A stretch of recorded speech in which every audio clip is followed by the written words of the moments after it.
Welcome back to Knox's Artillery. I know it's been several months since we put out a video. The holiday season got somewhat busy and we slowed down making content and working on projects. Now that we're into the new year, 2024, the upcoming reenactment season is around the corner. We'll be working on many projects to get this group up and running, and we'll begin sharing that content with you regularly, starting with this video. Today's video is going to focus on making some leather belting to hold artillery equipment, etc., whatever the case may be. These are just going to be simple utility belts. We're going to dye them black using a Vinegaroon, which is a natural mixture of vinegar with iron, basically, and we'll show you how that works as we get into the workshop. Alright, we're back in the workshop, and you can see here I have a couple belts that I made already. These are just simple belts. I left them in natural leather. They're vegetable tanned. We did not dye them. You can see they're fitted here with a simple steel buckle, and these are going to be used to tie implements together or tie them to the cheeks of the carriage for transport. The belts we make today will be much the same, but we're going to dye them black, and we'll show you that process now.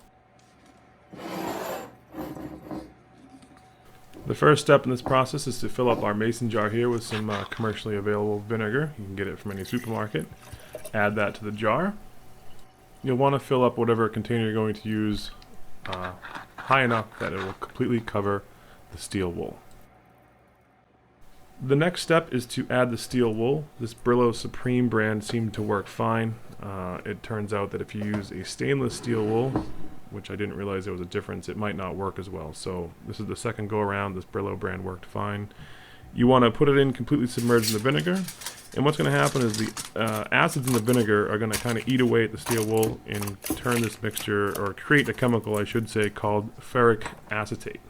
Once the steel wool is in the vinegar, cover the jar with saran wrap, or in this case tin foil. Just poke a hole in the top.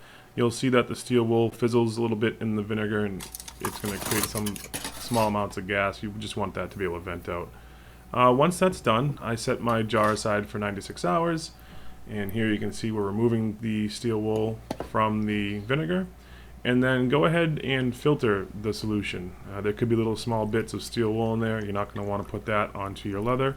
So I just took a simple shop towel here, through a funnel, and just poured it in to filter it out.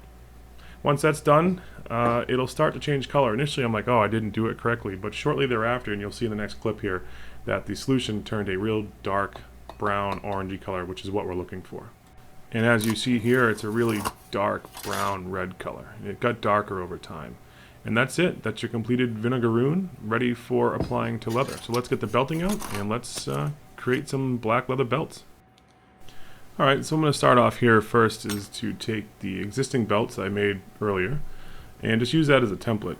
Some of you people here are probably watching this saying, oh my god, this is awful. I do not profess to be a leather worker or a leather maker.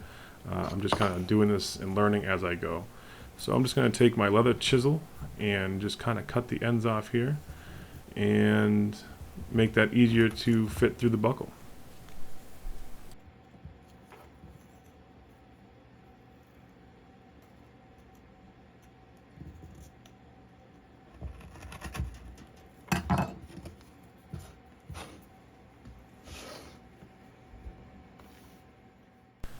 The next step here is to really quickly just mark off where the existing holes are in the belt so I can punch them into the new belt.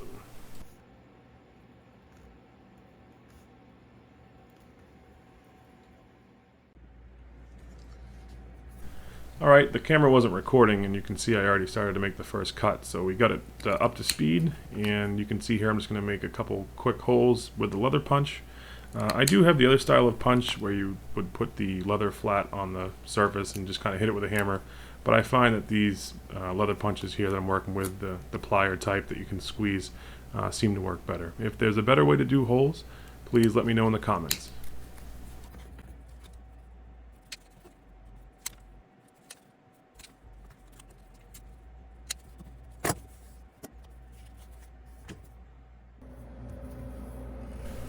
Alright, the next step here is just going to use a edge beveler just to take off that 90-degree corner on the leather belting and just give it a more tapered, smoother transition here by beveling that edge.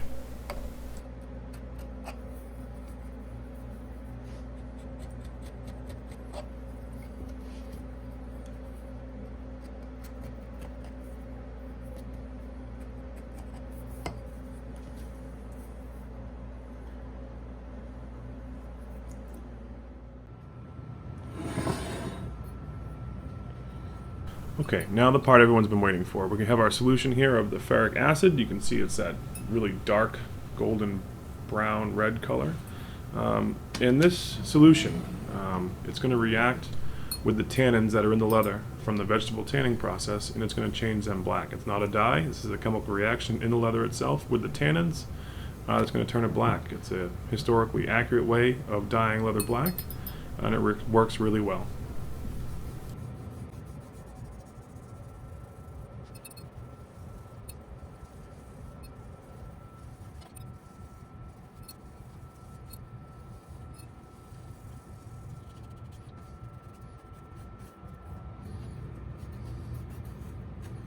Alright, as I'm just finishing up the edges here, we have now got our black leather from the Vinegaroon process here. We're just going to let them out to dry, and we'll check back on them in a little bit. Alright, now that our leather has dyed, you can see that it's a black color, but it's kind of a grayish black, a light black. We're going to take some neat's foot oil here, which does a couple things with leather, moisturize it, conditions it, and give it a coat of neat's foot oil. As you can see here, this really brings out the dark black color. So this is our second to last step here for our black belting. We're going to finish up giving this coat of neat's foot oil, and then we'll let this dry.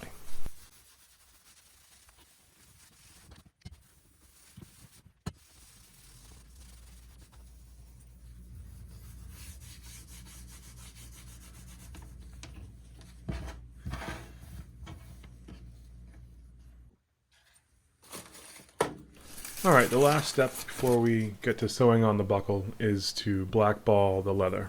Blackball, blacking cakes or blacking ball was an 18th century way of treating and protecting all sorts of things, leather among them.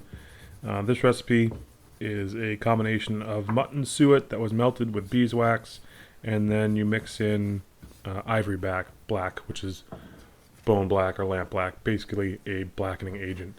And that will also help to protect the leather. So we're just going to get this rubbed in real good here, and then once that's complete, we'll stitch in the buckle, and this will be done.